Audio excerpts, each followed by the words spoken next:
이사야서 66장 1절에서 4절까지 말씀입니다.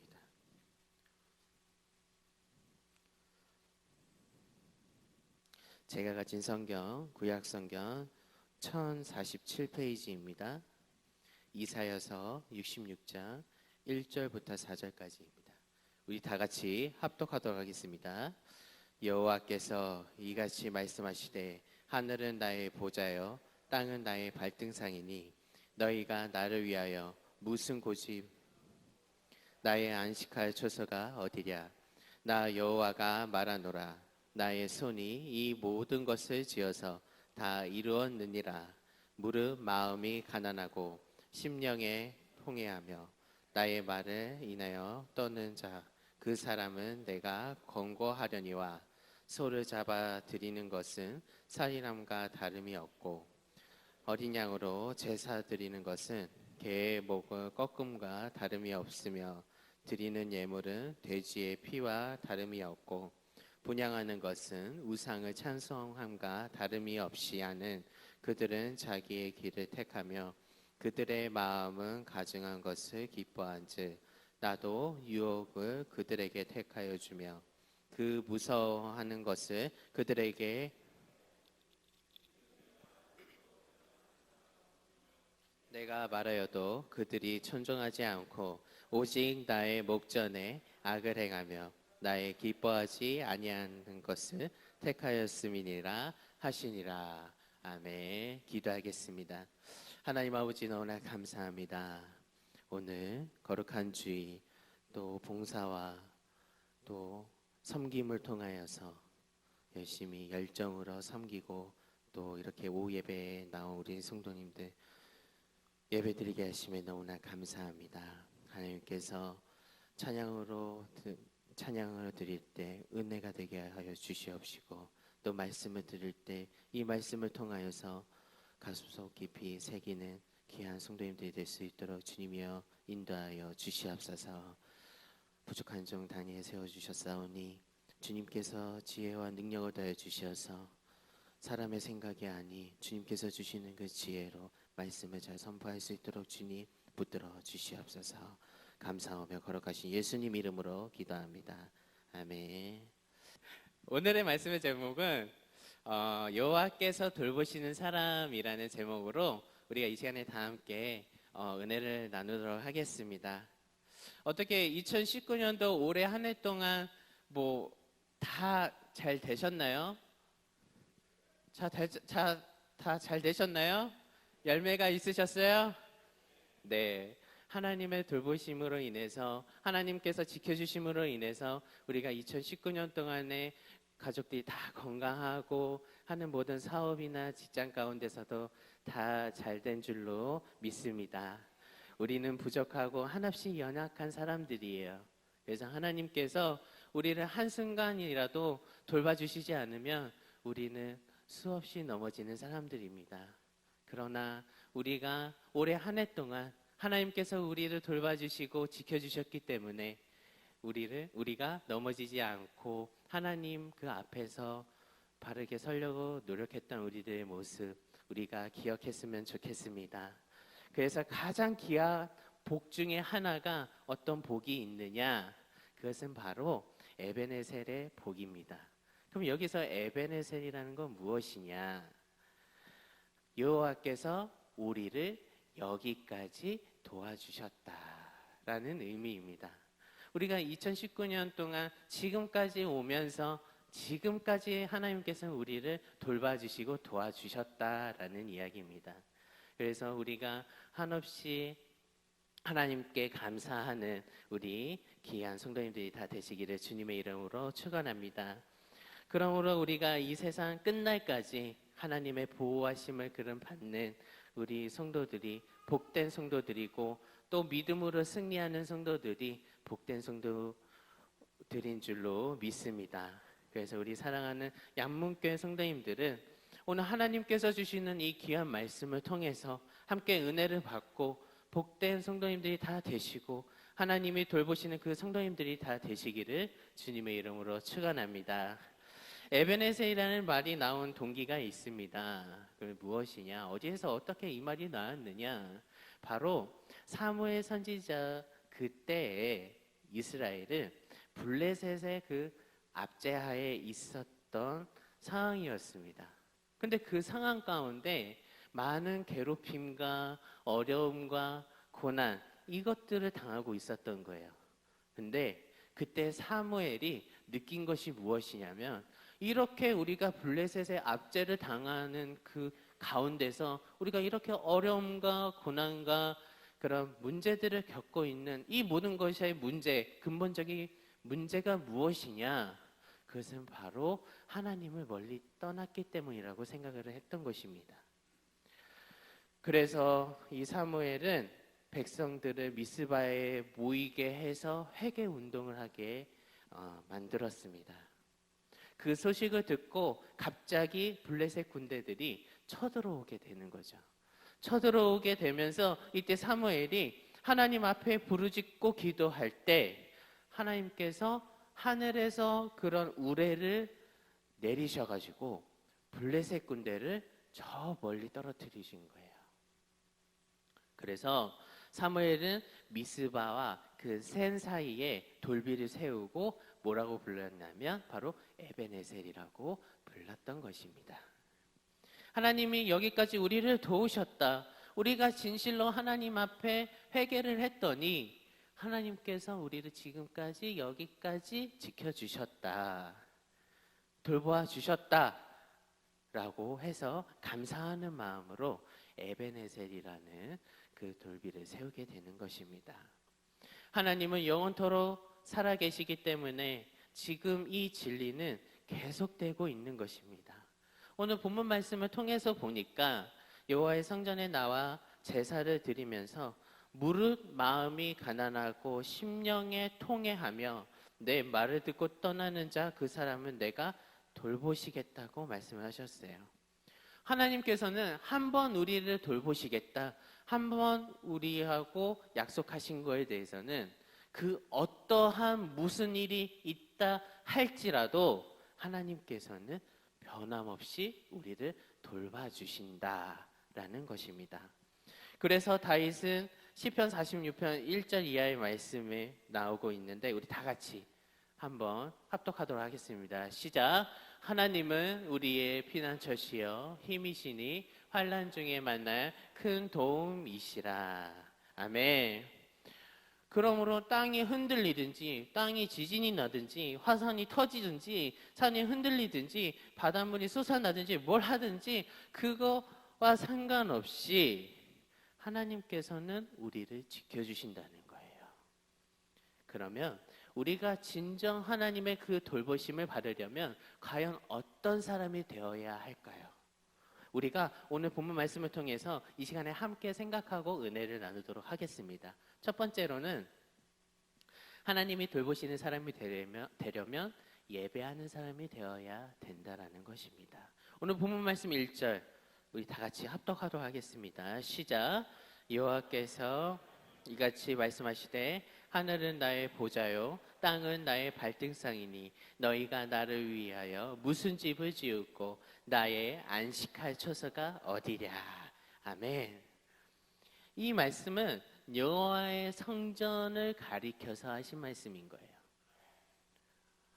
하나님은 존귀하고 크시니 성전 건물로서는 감당하실 수 없는 분이세요. 그러나 우리는 사랑하시기 때문에 하늘 보좌의 영광을 버리시고 누추한 자리이지만 이 땅에 내려오신 거예요. 그럼 우리 성전은 뭐 하는 곳입니까? 다 아시잖아요. 바로 예배를 드리는 것이죠. 만민이 기도하는 집입니다. 그래서 이사야서 56장 7절 말씀 우리 다 같이 합독하도록 하겠습니다. 시작. 내가 그를 나의 성산으로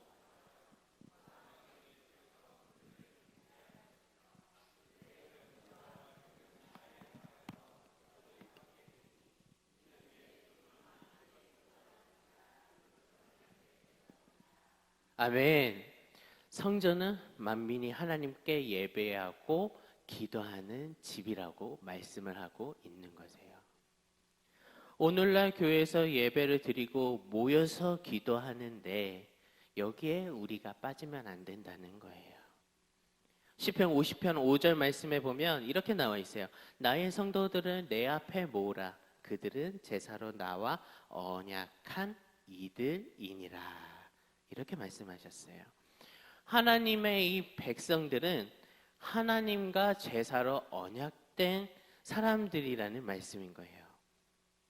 한마디 다시 정리를 하자면 약속된 사람들이라는 거예요. 하나님의 백성들은 제사를 드려도 되고 안 드려도 되고 그런 것이 아니라 꼭 드리라는 말씀이에요. 약속이 되어 있다는 말씀입니다. 이 말씀은 우리가 예배를 드리지 않는다면 하나님의 백성으로 인정하지 않겠다라는 말씀과도 같은 것입니다. 아무리 믿음이 있어도 예배를 드리지 않는다면 과연 하나님의 백성으로 인정을 받을 수 있을까요? 받지 못한다는 겁니다. 세상 사람들은 어때요? 세상 사람들이 하나님을 믿지 않는데 난 교회 가서 예배 드려야지 이러나요? 그러지 않는다는 거예요. 하나님의 자녀들만이 주일날 교회에 와서 하나님과의 약속된 시간에 이 자리에 나와서 함께 예배를 드리고 은혜를 받는다는 것이에요.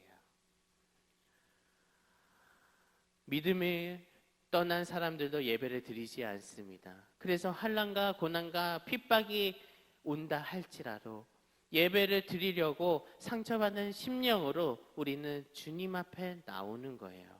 아무리 능력이 있어서 하늘에서 불이 내릴지라도 예배를 드리지 않는다면 그 능력이 다 사라지고 하나님께서는 기뻐하시지 않는다는 겁니다. 사랑하는 양문교회 성도 여러분, 예배가 얼마나 중요한지 이제 아시겠습니까? 하나님은 우리가 예배할 때 은혜를 부어주시는 거예요. 이 예배 자리에 나오는 이 자리에 나와만 있어도 하나님께서는 은혜를 부어주신다는 거예요. 그리고 복을 주신다는 거예요. 출애굽기 20장 24절 말씀 우리 다 같이 합독하도록 하겠습니다. 시작. 내가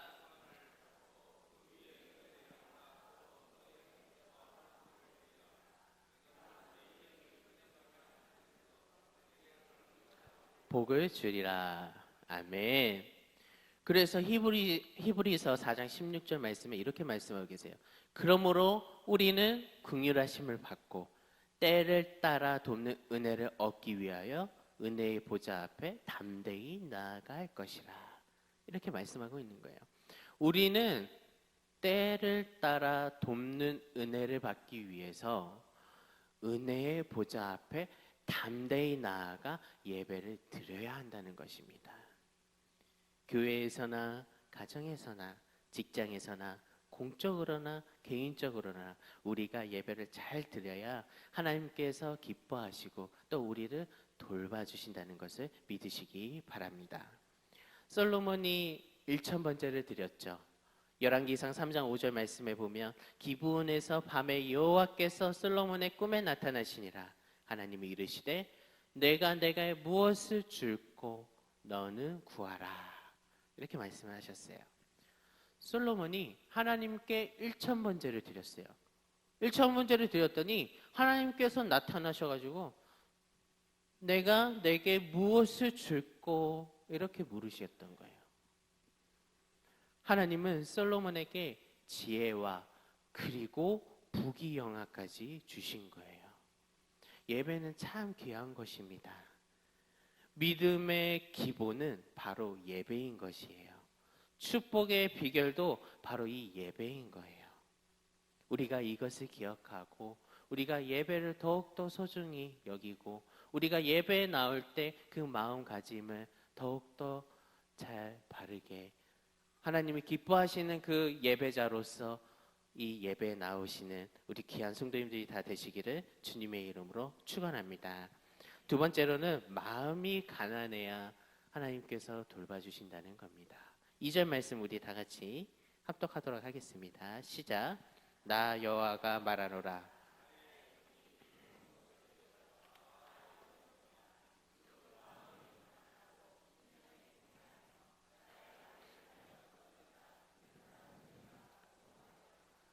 아멘. 여기 2절 중반절에 보면 뭐라고 나와 있죠? 무릇 마음이 가난하고 이렇게 말씀을 하고 있어요.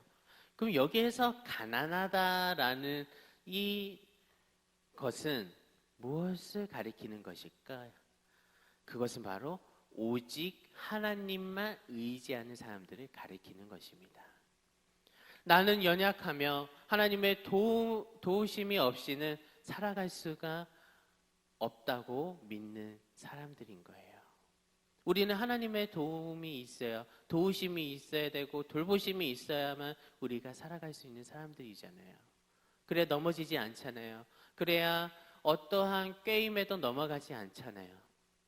그러한 돌보심이 있어야만 우리가 살아갈 수 있는 사람이라고 믿는 사람들이 바로 이 가난한 하나님을 의지하는 사람을 가리키는 것입니다.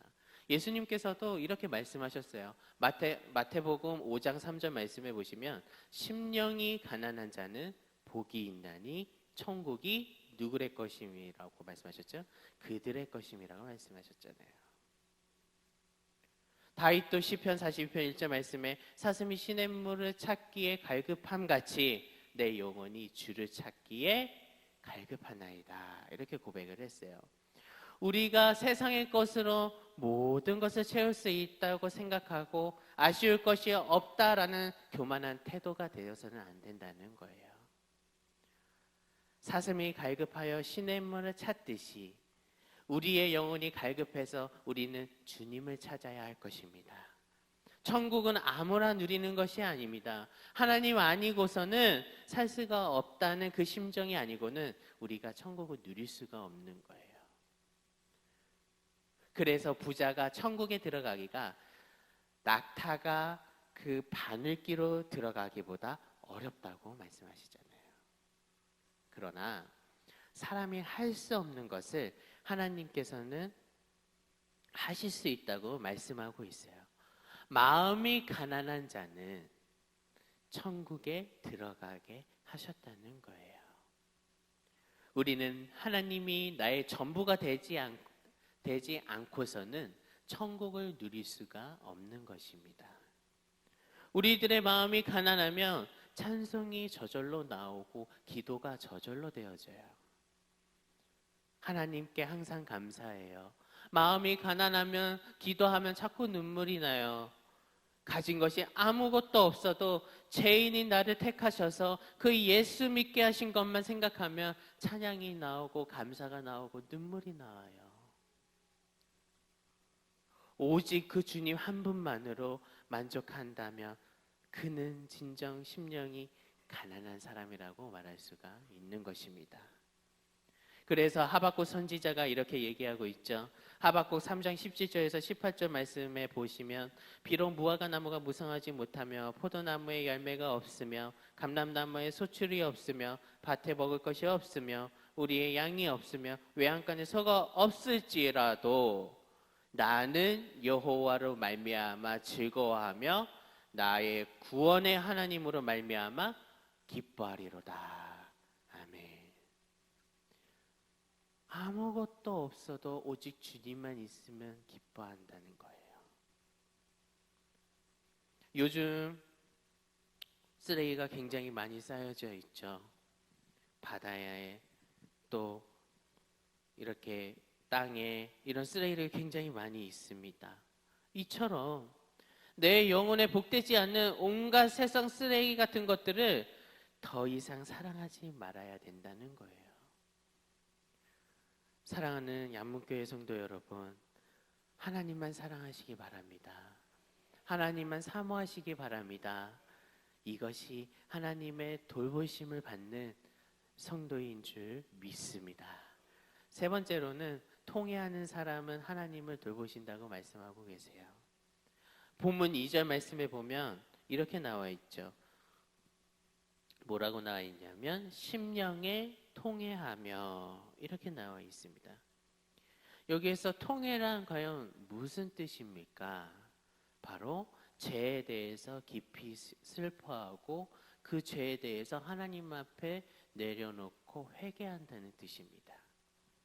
마태복음 5장 4절 말씀에 보면 이렇게 나와 있죠. 애통하는 자는 복이 있나니 그들이 위로를 받을 것이며, 이렇게 말씀하고 있잖아요. 이 말씀은 애통하는 자가 하나님께서 위로를 해 주신다는 말씀인 거예요. 사람들은 가장 큰 어려움을 당하면 세상 무엇도 누구도 위로가 되지 않습니다. 그러나 하나님 외에는 우리를 위로할 분이 없다는 것입니다. 그러면 우리가 무엇을 애통해야 할까요? 우리가 무엇을 애통을 해야 될까? 바로 하나님을 잘 섬기지 않았던 것, 이웃에게 잘하지 못했던 것, 나를 높이고 교만했던 것, 각종 욕심으로 지은 죄악들을 우리는 다 애통하고 그것을 주님 앞에 내려놓고 회개해야 된다는 겁니다. 이사야 당시 사람들은 잘못을 깨닫지 못했어요. 자기네들이 무엇을 잘못을 하고 있는지를 전혀 모르고 있었어요. 우상 숭배하면서도 잘못을 깨닫지 못했습니다. 오늘날 세상을 탐하는 것이 우상인 줄 알지 못하는 것과 같다는 거예요. 그러므로 우리는 하나님 말씀의 거울을 비추어 보면서 우리가 지은 죄를 애통하고 회개해야 한다는 거예요. 그리고 저의 잘못이 무엇입니까? 라고 하면서 성령의 깨닫게 하심을 우리는 구해야 된다는 것입니다. 잘못을 깨닫는 것이 보물을 발견한 것보다 귀합니다. 사람은 잘못을 알게 하고 깨닫게 하면 자존심이 상해서 기분이 나빠서 기분 안 좋게 생각을 하지만, 참 하나님의 사람이라면 그 잘못을 깨닫게 된다면 그것에 대해서 감사하고 우리가 또 감사해야 된다는 거예요. 그래서 성령의 깨닫게 하심이 굉장히 중요합니다. 성령의 충만함도 늘 있어야 하지만 성령의 은사도 중요하고 성령의 열매도 중요하고 귀하고 그렇게 되는 것입니다. 고린도전서 14장 24절에서 25절의 말씀을 보면 이렇게 나와 있어요. 그러나 다 예언을 하며 믿지 아니하는 자들이나 무식한 자들이 들어와서 모든 사람에게 책망을 들으며 모든 사람에게 판단을 받고 그 마음에 숨은 일이 드러나게 되므로 엎드려 하나님께 겸비하며 하나님이 참으로 너희 가운데 계시다 전파하리라. 이렇게 말씀하고 있는 거예요. 또한 시편 97편 10절에서 11절 말씀을 보시게 되면 여호와를 사랑하는 너희여 악을 미워하라. 저가 그 성도의 영혼을 보존하사 악인의 손에서 건지시니라. 의인을 위하여 빛을 뿌리고 마음이 정직한 자를 위하여 기쁨을 뿌렸도다. 이렇게 말씀하고 있어요.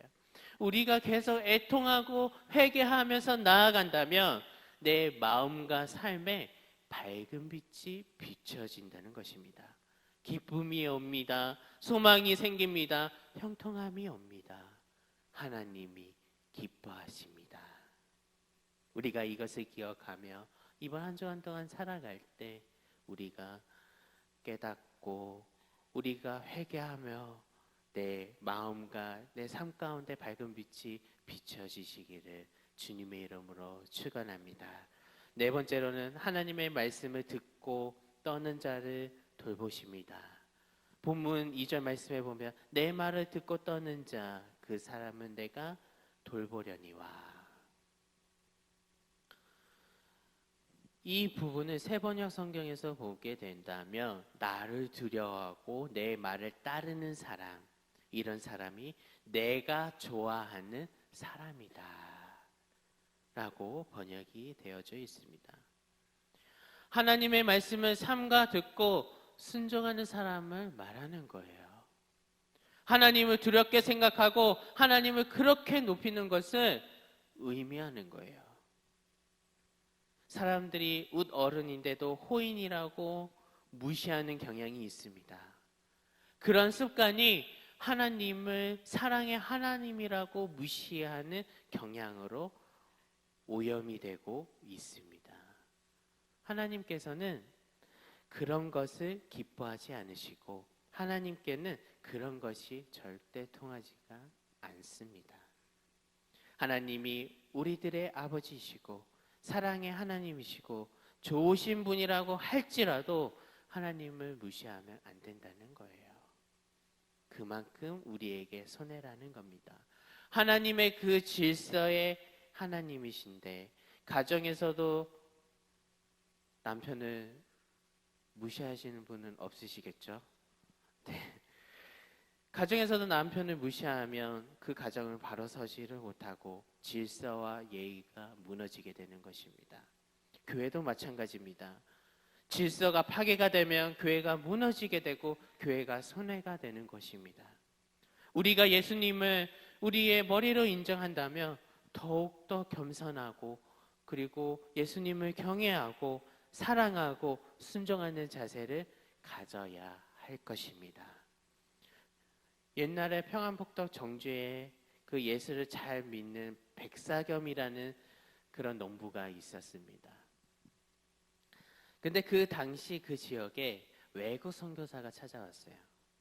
그리고 교회당을 짓게 됐는데 재정이 부족해서 교회를 짓다 말게 되는 것이죠.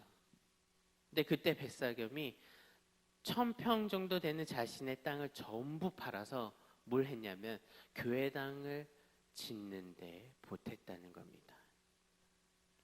그 당시에는 땅이 없으면 머슴으로 살아야 되는 거예요.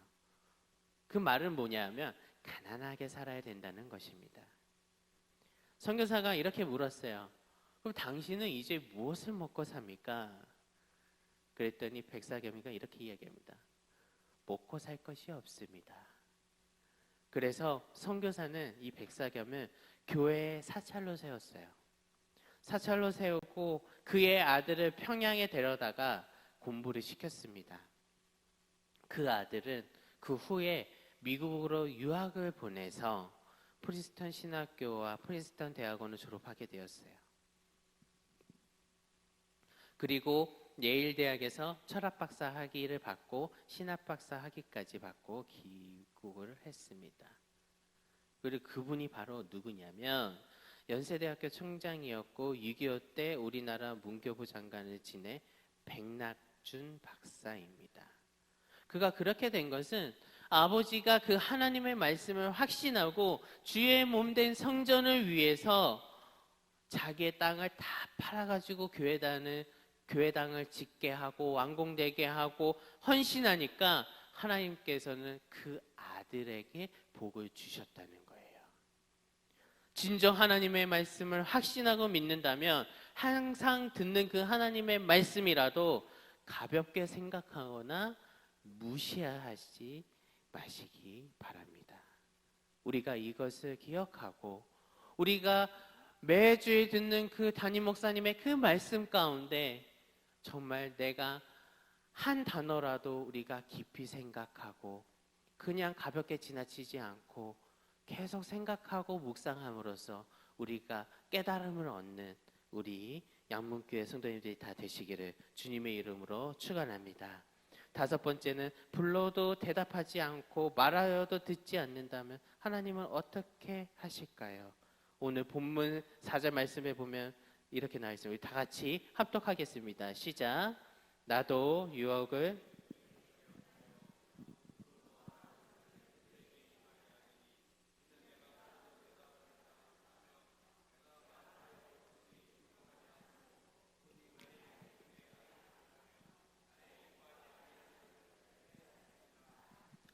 아멘. 얼마나 두려운 말씀입니까 이게.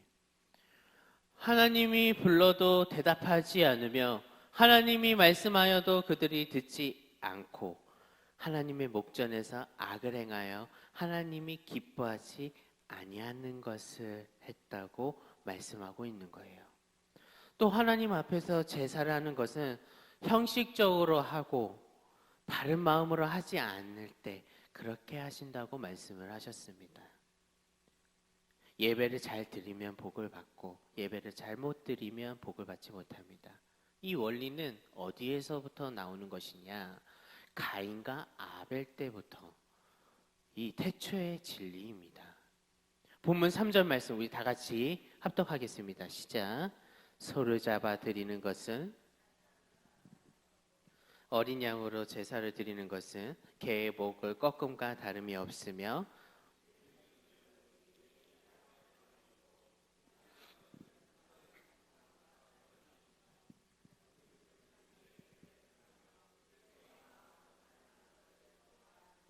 아멘. 이것은 무엇이냐면 형식적으로 습관적으로 제사를 준비를 해서 드리며 믿음으로 정성으로 제사를 준비해서 드리지 않는 것에 대해서 경고를 하고 계시는 거예요.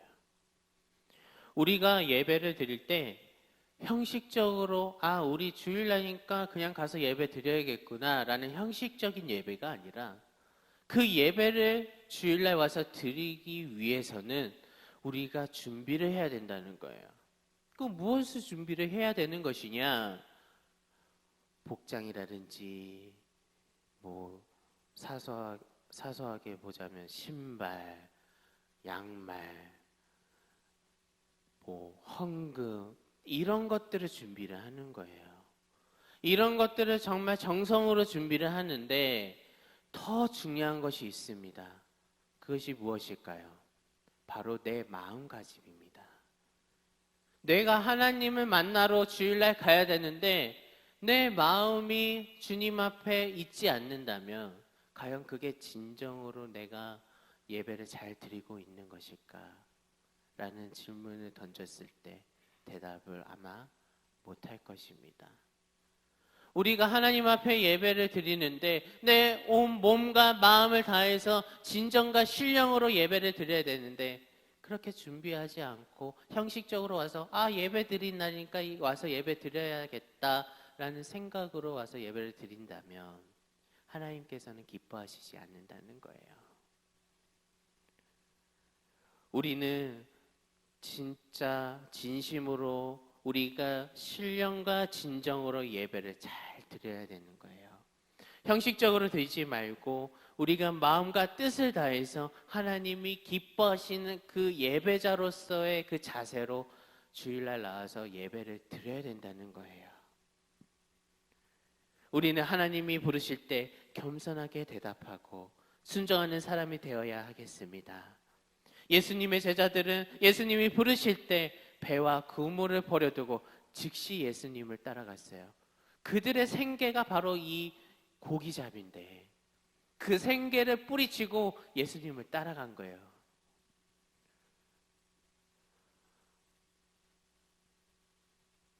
하나님이 부르실 때 겸손히 대답하고 순종하는 사람은 하나님의 백성이 되고 이 땅에서 존귀함을 받으며 천국에서 주님과 함께 영생 복락을 누리게 되는 것입니다.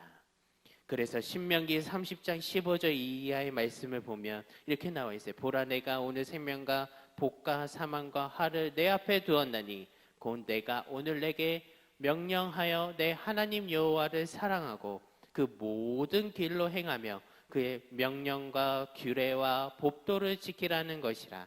그리하면 내가 생존하며 번성할 것이요 또 내 하나님 여호와께서 내가 가서 차지할 땅에서 내게 복을 주실 것임이라. 그러나 내가 만일 마음을 돌이켜 듣지 아니하고 유혹을 받아서 다른 신들에게 절하고 그를 섬기면 내가 오늘 너에게 선언하노니 너희가 반드시 망할 것이라. 이렇게 말씀에 나와 있어요. 사랑하는 양문교회 성도 여러분, 성경은 우리가 복받는 길을 환하게 보여주고 있습니다. 우리는 하나님의 자녀예요. 우리는 하나님의 백성입니다. 그러므로 우리는 교회에서나 가정에서나 예배를 잘 드리시기 바랍니다. 우리가 예배를 드릴 때 겸손하고 갈급하고 착한 마음을 가지고 신령과 진정으로 예배를 드리시기 바랍니다.